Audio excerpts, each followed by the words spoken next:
के तपाईलाई लाग्छ कि अरूको जीवन तपाईको भन्दा राम्रो छ? के तपाई दिनभर अरूको सफलता र खुशी हेरेर आफूलाई सानो महसुस गर्नुहुन्छ?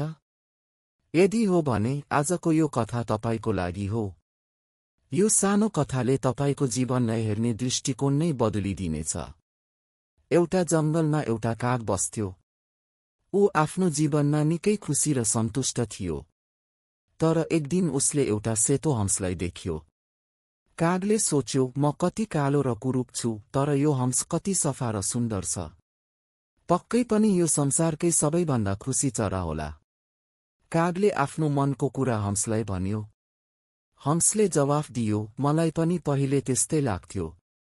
तर जब मैले दुईवटा रङ्ग भएको सुगालाई देखेँ, मलाई लाग्यो कि म त केवल सेतो मात्र छु। सुगा त मभन्दा धेरै भाग्यमानी छ।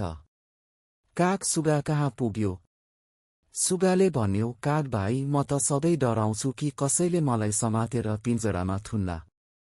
मभन्दा त त्यो मयूर धेरै खुसी छ, जोसँग हजारौं रङ्ग छन्। अन्त्यमा काग चिडियाखाना पुग्यो। मयूरलाई हेर्न हजारौं मानिसको भिड लागेको थियो। भिड हटेपछि कागले मयूरलाई सोध्यो, मयूर भाइ, तिमी त कति सुन्दर छौ।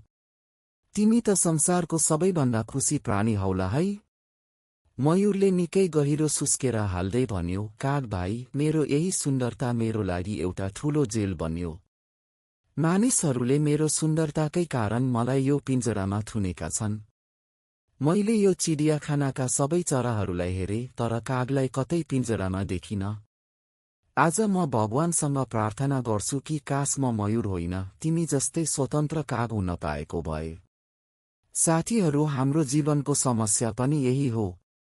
हामीसँग जे छ त्यसको कदर गर्दैनौं र अरूको जीवनसँग तुलना गरेर दुखी बन्छौं। याद राख्नुहोस्, तुलनाले तपाईको खुसी मात्र होइन, तपाईको आत्मविश्वास पनि चोरेर लैजान्छ। भगवानले तपाईलाई एनेक्यु बनाउनु भएको छ। तपाई जस्तो दोस्रो व्यक्ति यो ब्रह्माण्डमै छैन। तपाईको स्वतन्त्रता, तपाईको स्वास्थ्य र तपाईको आफ्नो पहिचान नै तपाईको सबैभन्दा ठूलो शक्ति हो। आजैबाट अरूसँग आफ्नो तुलना गर्न छोड्नुहोस्। तपाईको हुनुहुन्छ। यो कुरा अरूले होइन, तपाईको आफ्नो सोचले तय गर्छ। आफूलाई चिन्नुहोस् र आफैलाई माया गर्नुहोस्। यदि यो कथाले तपाईको मन छोयो भने भिडियोलाई लाइक गरिदिनुहोला। धन्यवाद।